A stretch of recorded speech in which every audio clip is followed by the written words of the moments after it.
Allez, imagine direct, c'est bon. Ouais. Oui, je dis à nous quand il fait un petit intervention en direct en la question de l'information nationale, internationale, en synthèse de l'information internationale là, et puis dans Radio RFA, en direction de Jikambout TV. Alors, bonjour à tous, bonjour à toutes. Nous vous remercions de votre fidélité sur cette radio qui essaie de faire un travail alternatif d'information.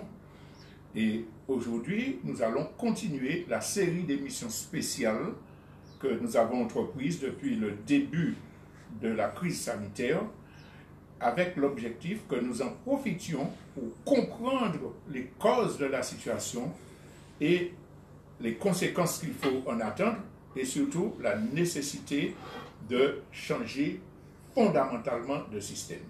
Alors, dans les dernières émissions, nous avons expliqué la nécessité de nous pencher vers l'information alternative, de réfléchir globalement et surtout de nous débarrasser de l'aliénation qui a été développée par la propagande des classes dominantes.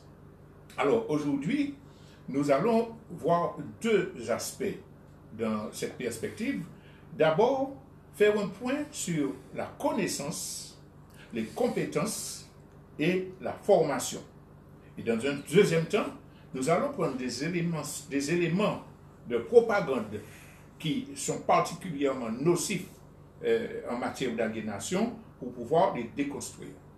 Mais en préliminaire, je voulais dire que beaucoup de personnes pensent ne pas être capables de comprendre les questions d'économie, les questions politiques, les questions de structuration de la société, parce que justement, on est victime de cette aliénation qui diminue la population, qui déifie, disons, qui reconnaît des dieux, les déclarations faites par les journalistes, les économistes, les propagandistes des classes dominantes. Mais il nous faut comprendre cette première chose, que nous sommes toutes capables de comprendre et d'analyser et d'agir. Pour illustrer cette partie de l'intervention, je vais me référer à de nombreux exemples personnels. Non pas parce que je souhaite faire du nombrilisme, mais parce que les convictions que j'ai, les résultats de pensée qui m'animent aujourd'hui, s'appuient sur la réflexion concernant mon vécu, mes actions et mes rapports dans la société. Donc c'est un partage d'expériences et que je vous invite à faire et à poursuivre par votre réflexion sur votre propre expérience. Alors, pour commencer, une anecdote où un jour, je rencontre un SDF dans une rue de Fort-de-France, au boulevard Général de Gaulle pour ne pas préciser, qui m'interpelle et qui me dit « J'écoute tes émissions sur Radio Fréquence Atlantique, j'écoutais déjà sur Radio Aval, mais tu es quelqu'un de génial, tu connais, tu es fort, mais tu es puissant, comment tu fais, etc. » Alors, je lui explique que, mais non, ça c'est l'apparence. Parce que comme je fais ce travail depuis longtemps, je m'améliore. Je ne suis pas le seul à pouvoir le faire. Tous ceux qui feraient un travail d'approfondissement, de réflexion, arriveraient à avoir des compétences équivalentes. Et en parlant avec ce SDF, je dis bien SDF, on aborde des questions politiques et je lui fais remarquer à travers ce qu'il dit des choses aussi importantes et fondamentales que celles que je développe le dimanche sur la radio. Et le vrai problème de cette affaire-là, c'est que nous doutons de nos capacités, alors que nous sommes tous capables, je le répète, et que tout est question de parcours personnel et d'opportunité. Alors, si on a la chance de grandir dans un milieu où on a accès à la culture, on a accès à l'instruction, on est dans un milieu psychologiquement sécurisé, eh bien, on peut développer des techniques de travail, des techniques de recherche, qui petit à petit s'améliore et avoir donc une compétence. Mais ce n'est pas parce qu'on est sorti de la cuisse de Jupiter. Celui qui va travailler parce qu'il aime la médecine, qu'il va faire des études sérieuses, qu'il va avoir une pratique chirurgicale et de haut niveau, eh bien, c'est parce qu'il a suivi ce parcours-là. Comment celui qui fait les informations pourrait prétendre l'égaler ou l'envier? Donc, c'est une question de parcours et d'opportunité. Et à partir de cela, il faut qu'on comprenne que le savoir, les compétences sont valables pour tout le monde et qu'il s'agit de les mettre en pratique. Alors, j'avais parlé d'expérience personnelle. Il y a 3 anecdotes que je répète systématiquement dans mes échanges avec les gens et notamment quand j'enseignais avec mes collègues qui me sont venus de mes élèves où je montrais que les élèves sont capables d'avoir des connaissances supérieures dans certains domaines à l'enseignant qui vient lui dire ce qu'il y a à connaître. Alors, le premier, pour ne pas... parce qu'il est important, je le cite, c'est dans un cours élémentaire, dans une campagne de Sainte-Marie en 1974, où je vais faire un stage. Je suis professeur de collège, mais je décide d'aller faire un stage en classe primaire. Je suis donc dans ce cours élémentaire à Sainte-Marie. Et comme je suis nationaliste, je vais faire une leçon sur la canne, sur l'économie sucrière, et je viens avec un beau bouquet de flèches de canne dans un vase pour mettre sur mon bureau pour égayer la salle. Et la petite fille qui est au dernier banc, pieds nus à l'époque, dit « Mais là, fou !» Qu'est-ce que tu as dit? Évidemment, elle se confond, j'ai dit le maître. Et la petite voisine dit « Monsieur, elle a dit que tu es fou. » Je lui dis « Mais pourquoi tu as dit ça ?» Elle me raconte. « Mais monsieur, tu ne sais pas que les petits poils qu'il y a sur les bouquets, ça donne l'asthme. » Je dis « Ah, mais tu aurais pu dire ça autrement, mais tu connais des choses. » Et je suis resté, je vous l'avoue, 5 minutes en train de réfléchir devant mon bureau en disant « J'ai des diplômes universitaires, je suis un militant, je viens dans un trou de campagne donner mon savoir à des enfants de cours élémentaire 2 et dans la salle, il y a une enfant qui sait quelque chose sur ce que je viens enseigner que je ne sais pas. » Première chose. Deuxième élément qui montre la question de la formation par domaine. Je travaillais beaucoup avec les élèves en difficulté et je faisais certains élèves travailler en dehors de la classe parce qu'ils étaient très en retard, ne sachant pas lire et écrire. Et dans une salle, donc je fais travailler un homme maintenant d'une famille de la Bélème au Lamenté, 4e pratique qu'on appelait à l'époque, et à un moment, je perds patience. Et je lui dis, mais ça manque à vous faire. C'est-à-dire, c'est la formation. Ça, il manque à vous faire. Il n'a rien dit. Il a continué. Puis on a continué à travailler. Et il se trouve 3 mois après, je vais participer avec les camarades de mon mouvement dans un coup de main à la Bélème. Il se trouve que c'est chez la maman de ce jeune enfant, et je ne connaissais pas la mère. Et dans ce coup de main, il s'agit de Foucheté. Et j'ai à ma gauche Clément Barbara Desfins, ouvrier agricole, et à ma droite, je ne veux pas dire son nom, le petit élève. Et puis, mais je suis à mes débuts, le paysan. Et Barbara a crié derrière moi. Mais, j'ai pris un couvert, Racine Noël. Une deuxième fois, une troisième fois. Et la 4e fois, mon élève sort, il m'a dit, maître là, mais ça, il a dû vous faire. Mais ça, il a dû vous faire. Et puis il fait le geste de moi. Je lui ai donné la main, j'ai dit merci pour la leçon. Ça veut dire qu'on se croit fort parce qu'on est dans un domaine qu'on connaît, qu'on maîtrise. Mais ceux qui sont de l'autre côté, que nous méprisons, sont plus forts que nous dans des domaines que nous n'avons pas étudiés. Et pour terminer cette litanie d'exemples, c'est sur le jugement que je veux dire. Tiens, comme par accident de l'histoire, il y a une dizaine de jours, dans les médias, on disait que cette personne-là a disparu, vraisemblablement Alzheimer, etc. Eh bien, cette personne-là, je l'avais en 6e, à Trinité, 70. Et je suis dans la salle des professeurs, entre la tranche de midi à 2h, il est censé n'y avoir personne dans le collège, et je me repose sur l'axe qui était dans la salle des professeurs. D'ailleurs, que je me disputais avec quelqu'un qui est un grand dirigeant politique actuellement, et je suis seul, la fenêtre est fermée, et j'entends 2 enfants qui parlent, assis derrière la fenêtre, qui ne savent pas qu'il y a du monde dans la salle des profs.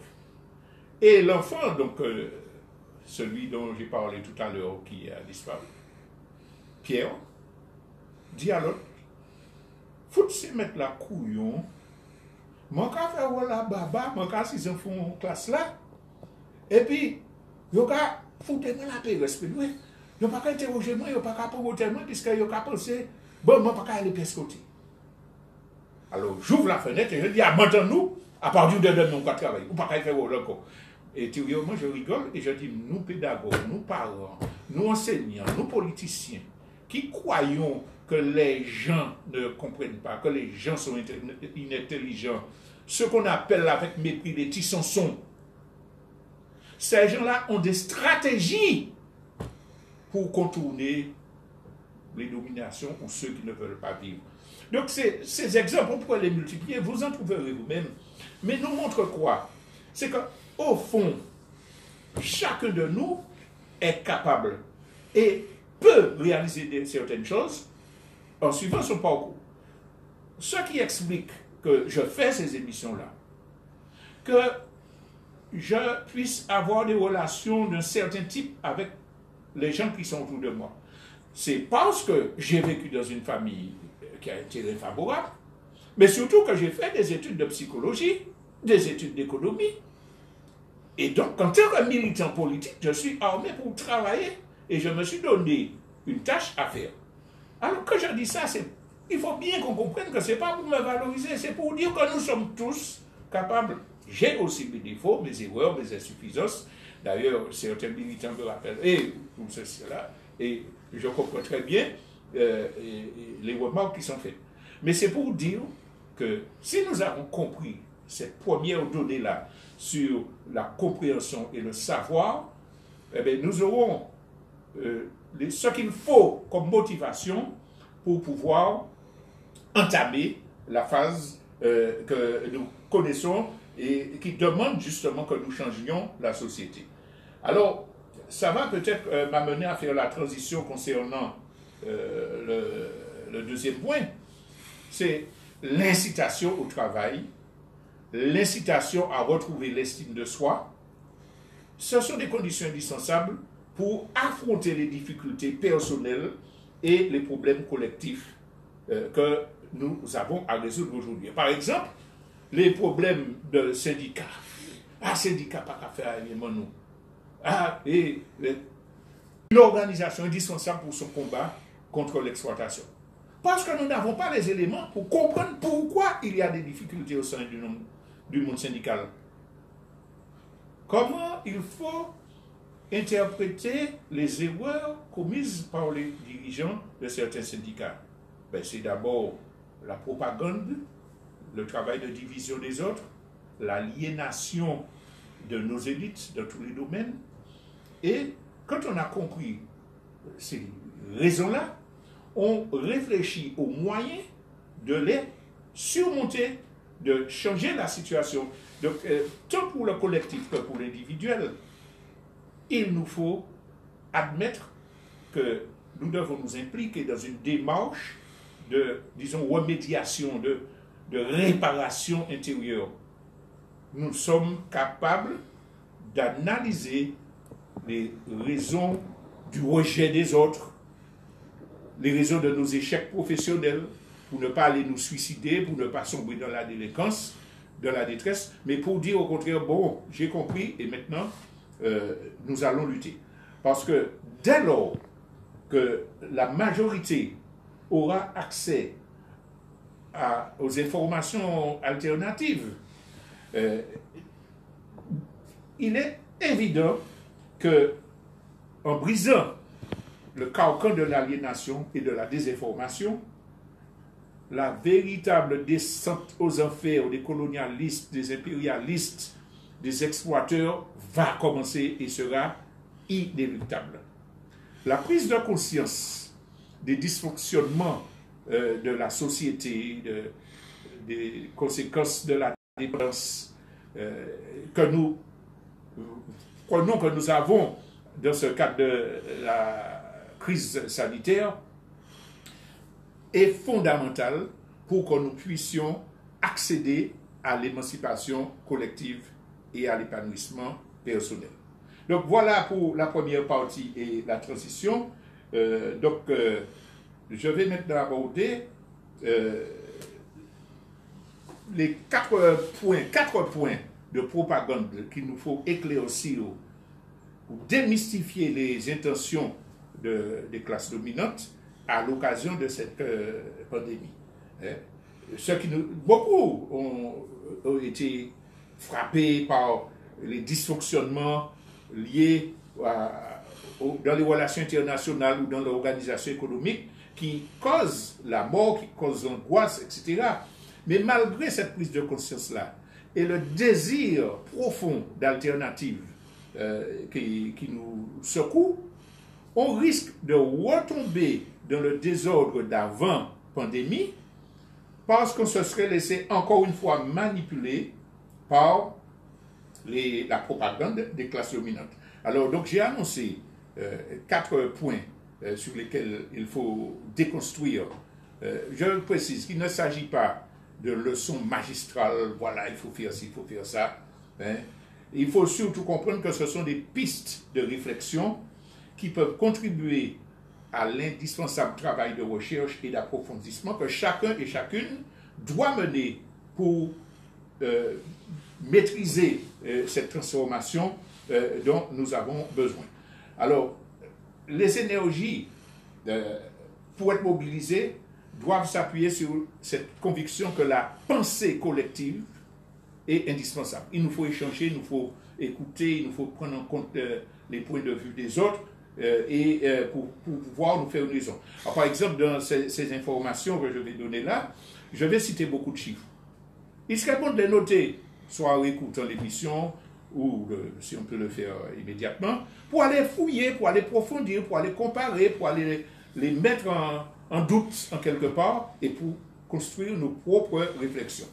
Alors, les 4 points sur lesquels on pourrait échanger, c'est d'abord ce qui se cache derrière les mesures financières annoncées, soi-disant pour sauver l'économie et soutenir les plus faibles. Le deuxième point, c'est ce qui se cache derrière la propagande des empires médiatiques qui propose des solutions pour combattre l'épidémie, la pandémie plutôt. La troisième chose, c'est ce qui se cache derrière les dispositions prises dans le cadre de l'urgence sanitaire. Et enfin, la quatrième problématique, c'est les dessous de la guerre idéologique qui est menée par les médias. Alors peut-être qu'on va faire une petite virgule musicale. Non, on peut continuer. Donc le caméraman m'a dit qu'on peut continuer. Donc on va parler du premier point, les mesures financières annoncées, soi-disant pour sauver l'économie et soutenir les plus faibles. Alors on va commencer avec un exemple d'une politique vis-à-vis de Air France, parce que c'est significatif de la politique globale du gouvernement français et des autorités européennes vis-à-vis de tous les monopoles, de tous les capitalistes, de toutes les grandes puissances économiques. Alors, on annonce 10 milliards pour aider Air France à redécoller. Voilà une compagnie. On nous disait qu'il fallait privatiser qu'il fallait qu'elle fonctionne comme toutes les multinationales dans le cadre de la compétitivité. Quand elle fait des bénéfices, elle applaudit, les actionnaires sont contents, on licencie des travailleurs pour être compétitifs. Et puis au moment où elle a des difficultés, on vient nous dire qu'on va prendre l'argent public, 10 milliards, donc 7 milliards pour la France et 3 milliards pour KLM à travers les Pays-Bas, pour pouvoir remonter cette compagnie.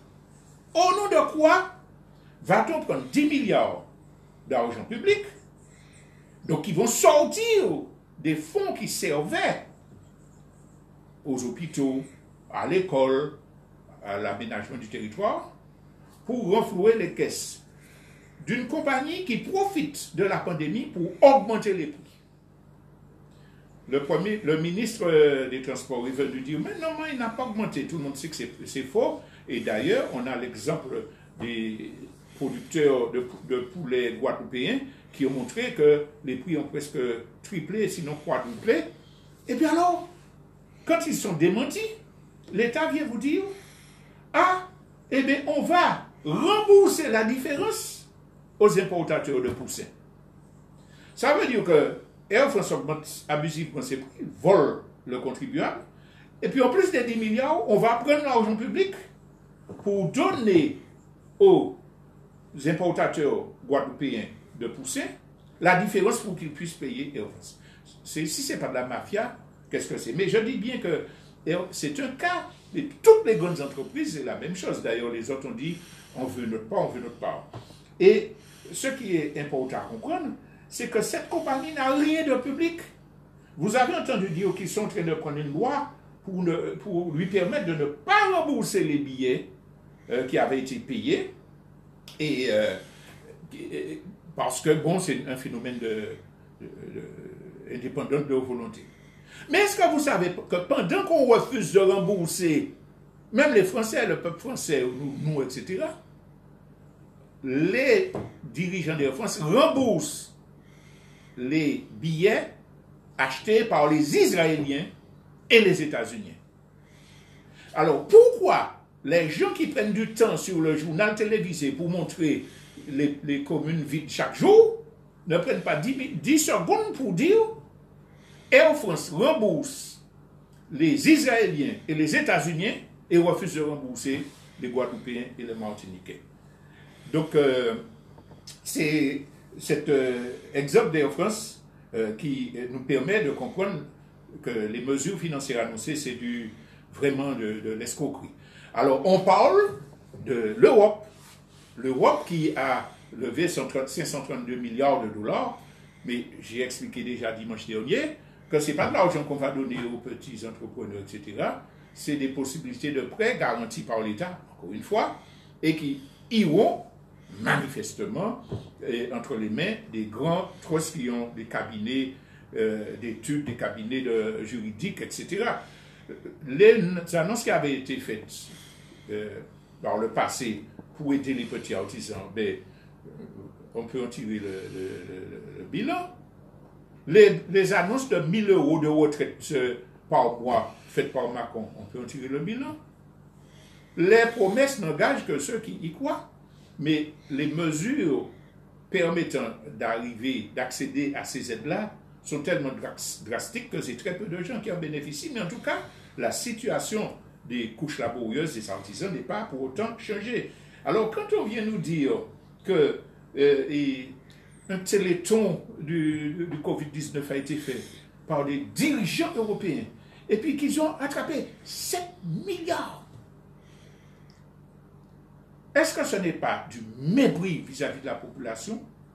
Quand on sait que le chiffre, il faut comparer ce qui est comparable, le chiffre des dépenses en armement pour 2019 a explosé et atteint 1782 milliards.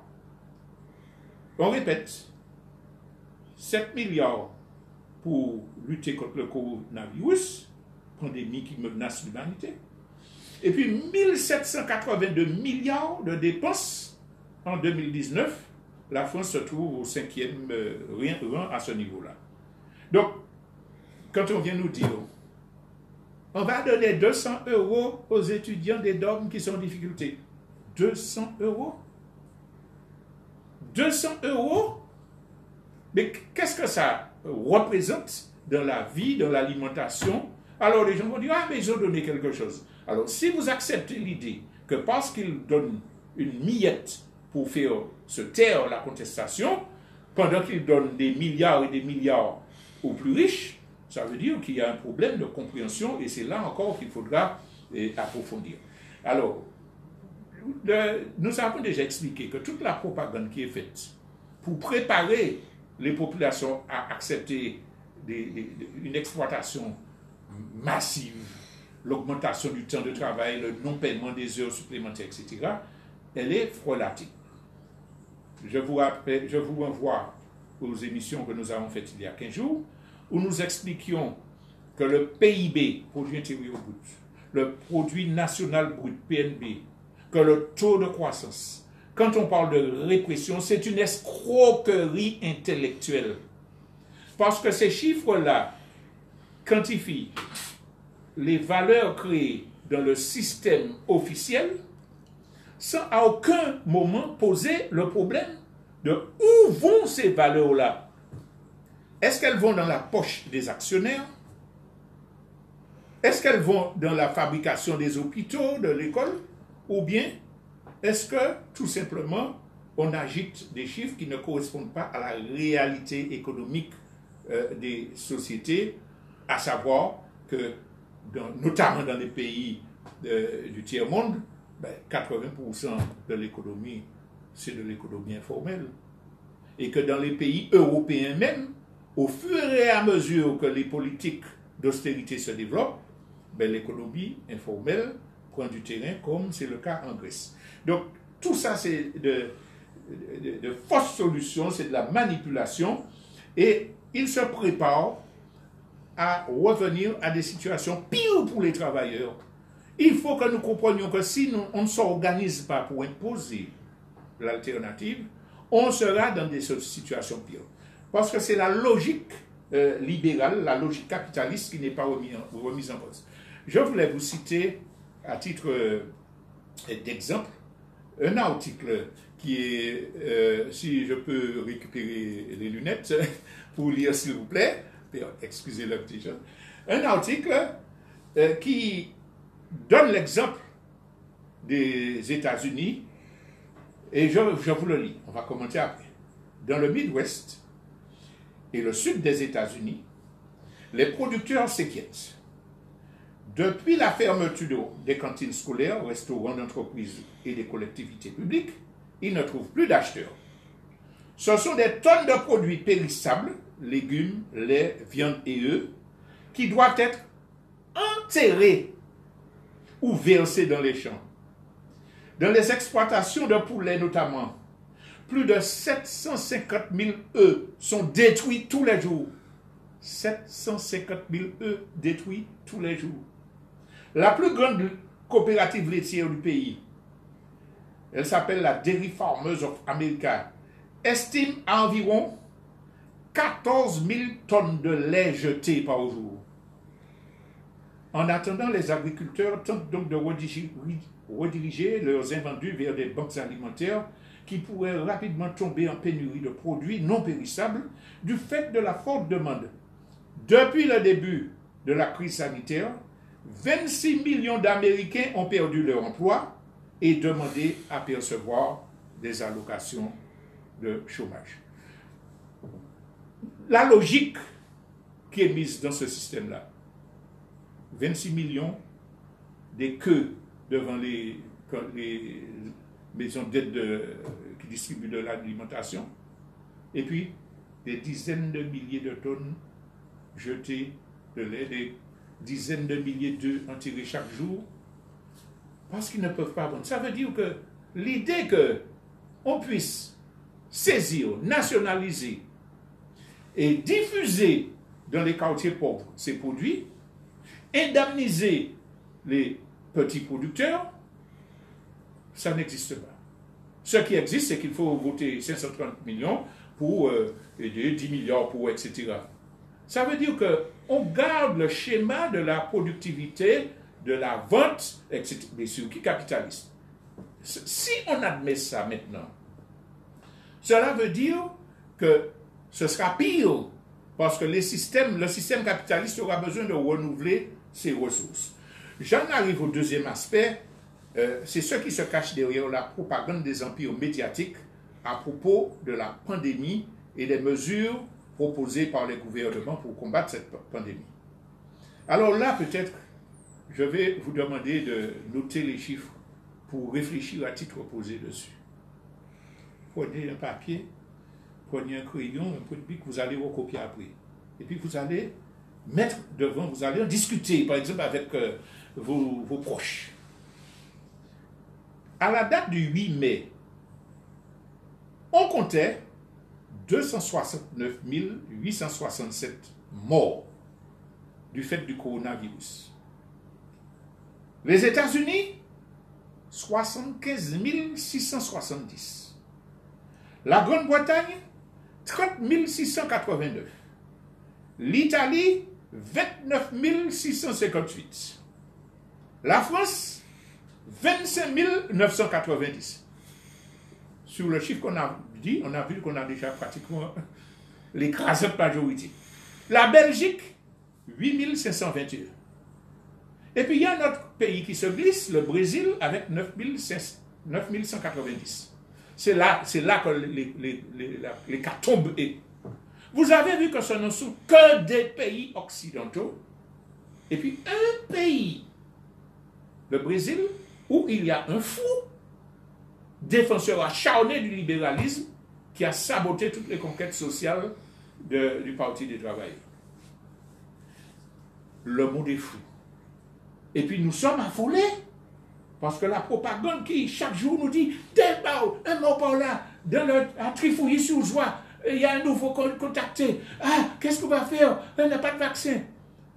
La propagande anxiogène pour nous faire voir que c'est notre cause. Il faut accepter tous les sacrifices. Il faut accepter toutes les privations de liberté pour vaincre.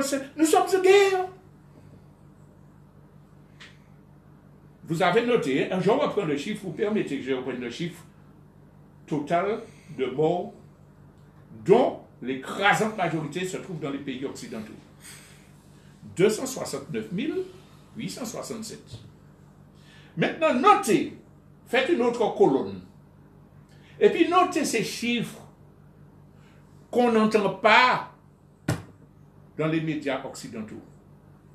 Qu'aucun journaliste ne vient rappeler pendant qu'il parle du coronavirus. Vous êtes prêts à noter? Savez-vous combien de gens, de malheureux, meurent de paludisme chaque année? Chaque année, 1 200 000 morts de paludisme. Chaque année. Et en majorité des enfants. 1 200 000 chaque année. Ça n'a pas qu'à angoisser nous. Pas ni politique des banques. Pas ni réquisition. Pas ni... Mais pourquoi? Parce que ces 1 200 000 là, c'est en Afrique, en Asie, qu'il nègre, qu'il chinois, qu'il pakistanais. Ils s'en foutent totalement de ce génocide. Puisque quand ils vont, ou bien vous qui avez le passeport européen dans un pays africain ou asiatique, on vous donne un vaccin, on vous donne une petite boîte de cléoquine, là, oui. Qui apprend, et puis vous êtes protégé. Et que ce 1 200 000 personnes-là qui meurent chaque jour, il suffirait de $2 par personne. $2 par personne pour qu'il n'y ait pas ce génocide-là. Ça n'a pas qu'à faire nous la peine. Nous pas qu'à estimer que pour ça, il faut que nous saisissions bien les grands spéculateurs. Qu'il faut que nous mettions des lois pour interdire les multinationales faire un certain nombre de bagailles. C'est... Bon, mais ça c'est... Pour comparer avec la pandémie. Mais il y a un autre chiffre qu'il faut sauter. Chaque année, 800 000 suicides.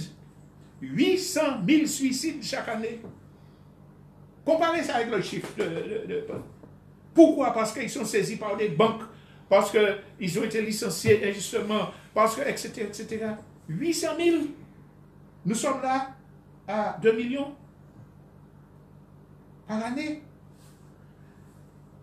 Et si on prend sur le temps, on va rappeler, par exemple, que les guerres, les interventions militaires états-uniennes, depuis la Deuxième Guerre mondiale, ont déjà fait 20 millions de morts. 20 millions de morts. Guerre du Vietnam, etc. Je parle des États-Unis, on ne parle pas de la France. La France a fait autant au Cameroun, Madagascar, etc. Alors ces millions d'êtres humains-là, les nègres, asiatiques, ça n'a pas ni poids. Les 3000 victimes du World Trade Center ont changé la face du monde. Tout le monde a accepté toutes sortes de privations de liberté parce qu'il y a eu 3000 victimes et on s'en plaint dans le World Trade Center. Donc toute cette question-là doit nous faire comprendre que ce ne sont pas des gouvernements français et occidentaux capitalistes que viendront les solutions parce qu'ils ne veulent pas changer cette situation-là. Et la question des vaccins nous montre ça. Des vaccins et des médicaments. On remarque que la catastrophe qu'ils avaient annoncée pour l'Afrique et d'autres pays n'a pas eu lieu. Et on dirait même qu'ils ont de la peine pour ça. Ils ont de la peine pour ça. Et puis, on apprend que les remèdes proposés par des chercheurs africains, les politiques menées dans des pays africains comme le Rwanda, font que l'Afrique se protège par elle-même. Et les Occidentaux ne veulent pas de ça parce qu'ils ont besoin d'imposer un vaccin. Ils font une course pour avoir le premier le vaccin.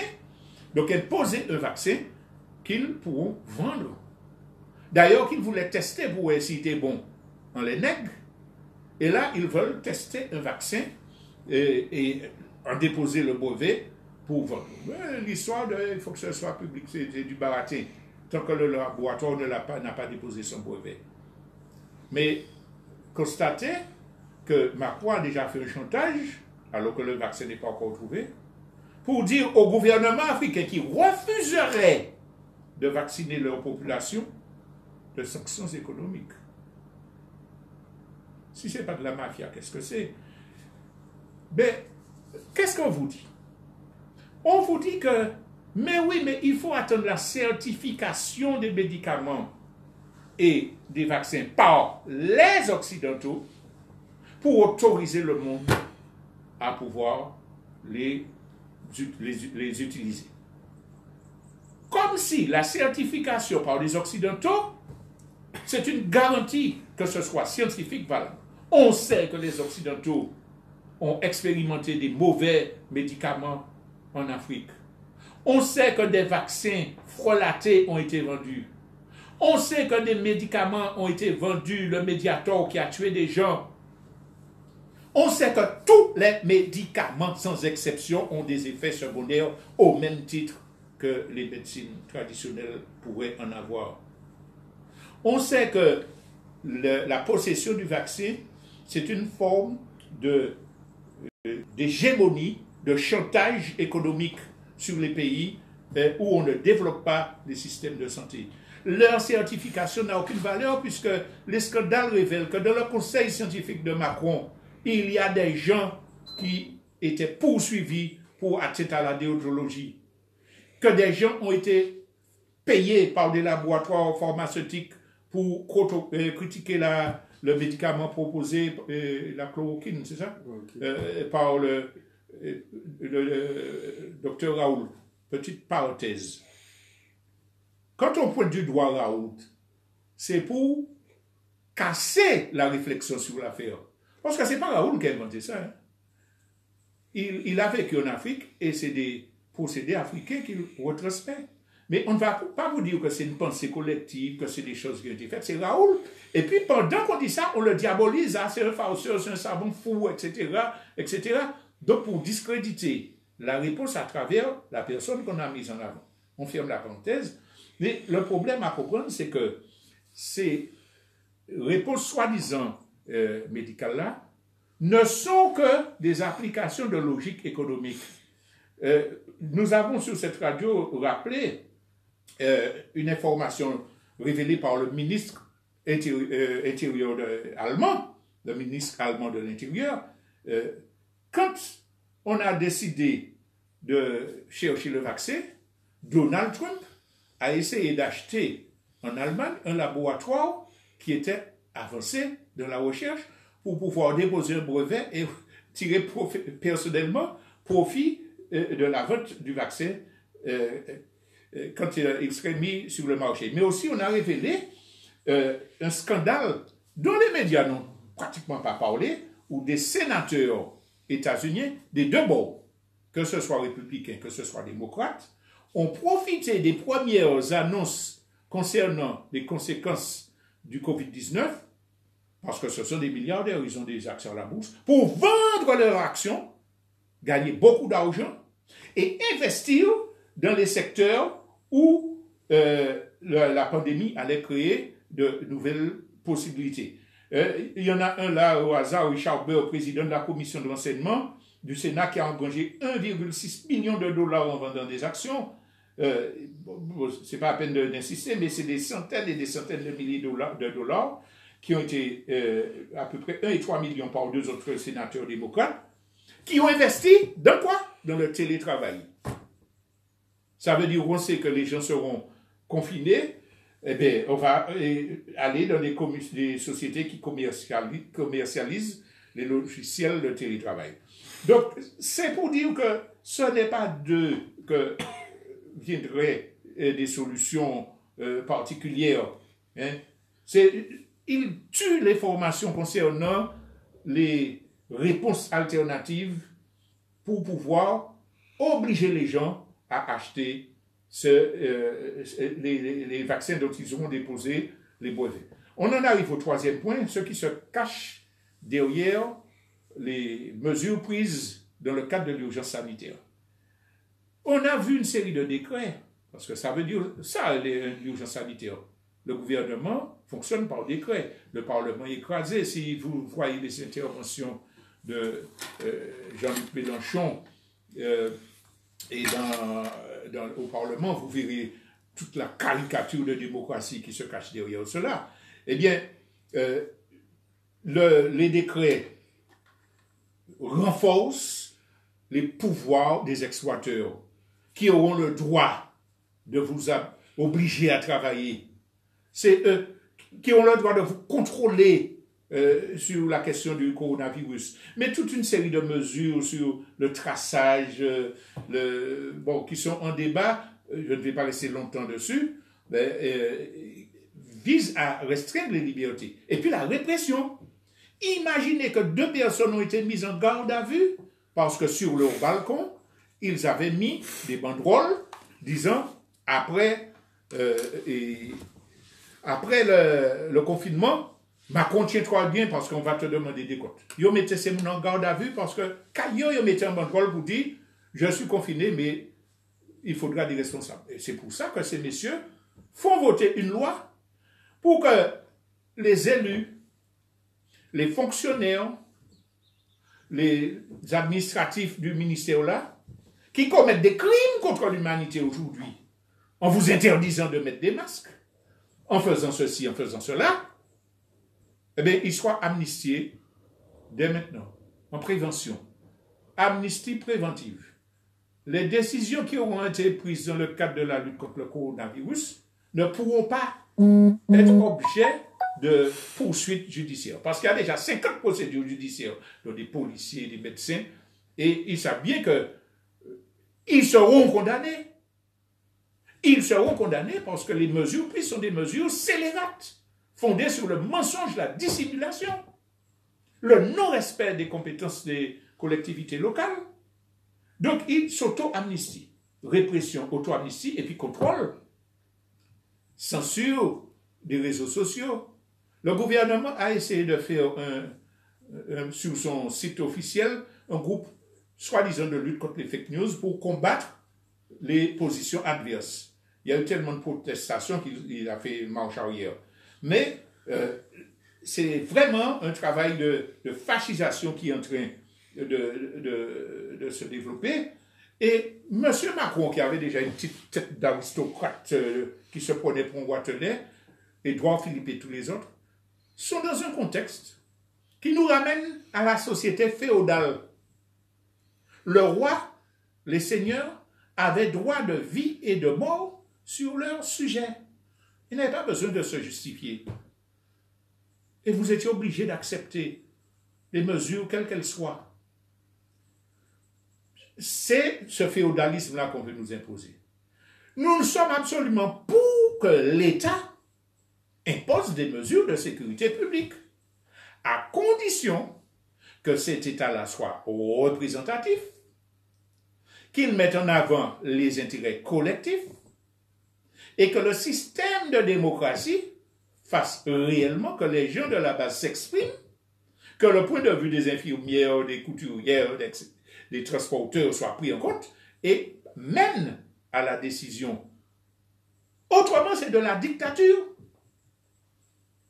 Ah là, pour eux, la seule dictature communiste qui ne veut rien dire. Dès que vous essayez de sortir du système capitaliste, dictature communiste. Alors, évidemment, quand Duterte ferme la chaîne principale, donne l'ordre à ses policiers d'assassiner les dealers, on ne va pas dire dictature capitaliste. Quand Bolsonaro plonge son peuple dans le massacre, on ne dit pas le dictateur capitaliste. Et parce que dans leur esprit, ce qu'il faut avant tout, c'est détourner le monde d'un système économique qui représente les intérêts collectifs. Et là aussi, on a parlé de formation. Il nous faut lutter contre cette aliénation qui sont parvenus à mettre dans notre esprit, communiste, c'est absence de liberté, c'est méchanceté, c'est etc., refus de l'intérêt individuel, et puis capitalisme, c'est liberté. Ce n'est pas vrai. Que ce soit le capitalisme, que ce soit le communisme, ce sont des systèmes économiques, avec leurs aspects positifs, leurs aspects négatifs, ce que la réalité permet ou pas.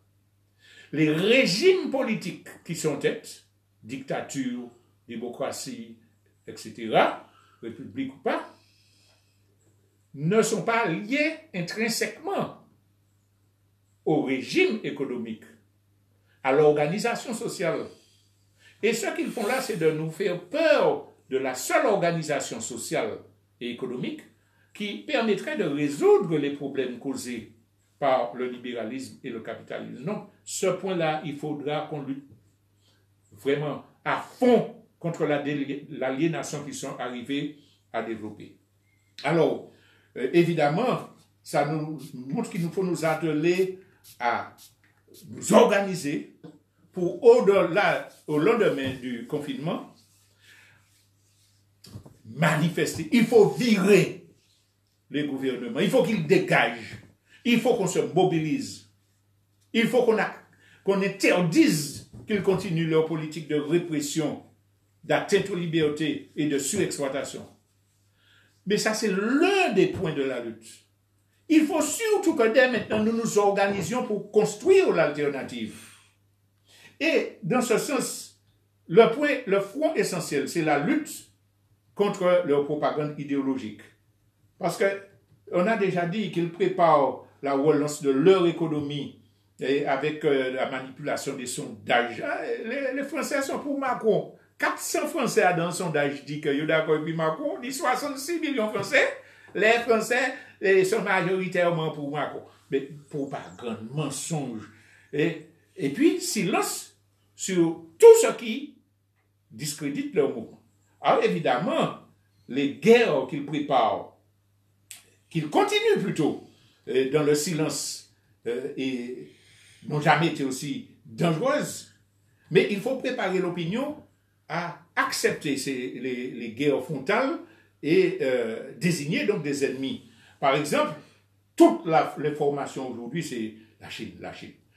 Nous répétons que la Chine n'est pas le modèle, que la Chine développe des pratiques libérales depuis Deng Xiaoping, que la Chine est dans des compétitions pour l'hégémonie et qu'au sein de la Chine, il y a des pratiques mafieuse chez certains industriels, etc. Donc, mais la Chine, dans le conscient, dans l'inconscient collectif, est liée à l'organisation du système communiste, parce que c'est là qu'il y a eu la révolution maoïste, même si les choses ont beaucoup évolué. Donc, c'est cette organisation héritée de la révolution chinoise qui a permis qu'elle surmonte avec efficacité l'épidémie dans un pays de 1,3 milliard d'habitants, qu'il y a moins de morts aux États-Unis. Alors il faut discréditer à tout prix. Il faut parler de... la Chine ment. Alors, quand en France, quelqu'un fait une chose, c'est un tel a fait ceci, Mélenchon a fait ceci, Macron a fait ceci. Mais là, c'est la Chine. C'est la Chine qui ment. La Chine a menti. On ne va pas vous dire la France a menti, parce que Macron a caché un certain nombre de choses. Mais la Chine a menti. Il faut absolument salir. Alors, prenons un exemple. Quand nous, particulièrement, nous avons commencé à parler de la thèse de la création d'un virus dans le cadre de la guerre bactériologique, tous les médias occidentaux parlaient d'une seule voix. Fake news, désinformation, complotistes. Et non, mais n'importe quoi. Ils racontent, ils inventent n'importe quoi, ils ne savent pas quoi dire. À partir du moment où Donald Trump et les États-Unis ont commencé à dire, c'est dans un laboratoire chinois. Un laboratoire dans lequel il y avait des chercheurs français. Les journalistes commencent à dire, oui, mais il faut dire que les chercheurs français étaient partis avant, donc on ne sait pas. Et puis, on ne parle plus de fake news, on ne parle plus de mensonges, on parle d'enquête, il faut enquêter, l'OMS demande, donc on maintient l'idée que ça peut être ça. Parce que c'est la Chine qu'il faut diaboliser. Avec l'histoire d'assassinat d'un chercheur qui dit « j'allais faire des révélations », et puis qu'on le retrouve défenestré, il s'est suicidé. Enfin, vous voyez suffisamment de séries policières à la télé pour voir comment le FBI, la CIA suicident les gens qui vont les gêner. Prenons l'exemple encore du Venezuela. Regardez comment les médias continuent à diaboliser le Venezuela. Une agression militaire est faite, commanditée par les États-Unis. La population vénézuélienne et l'armée vénézuélienne écrasent la tentative dans l'œuf. Je vous invite à réécouter sur Post 4, en rediffusion, replay, les commentaires des journalistes et à relire les journaux. Entre guillemets, Maduro dit que des, entre guillemets, terroristes, une évasion, entre guillemets, de 15 personnes. C'est-à-dire, on a essayé de décrédibiliser, de faire la fête avec ça.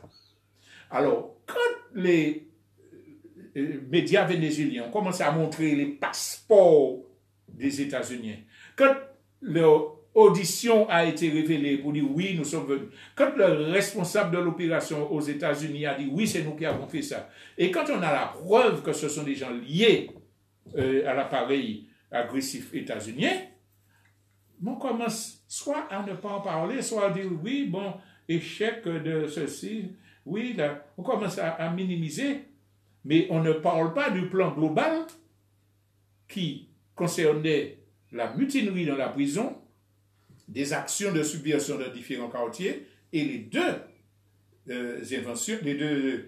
interventions faites par des commandos qui ont été matés par la population et par l'armée vénézuélienne.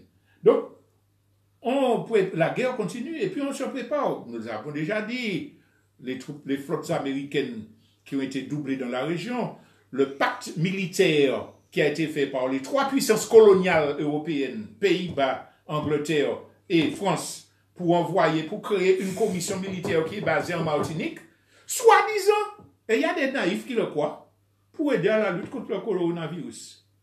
Ces trois mountalas-là, ils n'ont pas qu'à parler d'opérations américaines, de Venezuela, de présence des troupes américaines. Mais non, c'est qu'ils préparent la guerre et il nous faut être conscient que les propagandes qui sont faites dans les médias ont pour but de justifier des interventions et nous désarmer pour que nous puissions choisir notre camp. Alors on en arrive à la conclusion. La conclusion, c'est qu'à travers ces exemples, j'ai essayé de montrer, avec des chiffres vérifiables, qu'il y a un plan global des classes dominantes, qu'elles vont sans moment accélérer leur politique de saccage social, de non-respect de la souveraineté des pays du tiers-monde, de domestication, d'espionnage des populations, mais que leur système ne pourra pas survivre à cette crise-là. Parce que la contre-information est suffisamment puissante, ils ne pourront pas l'empêcher.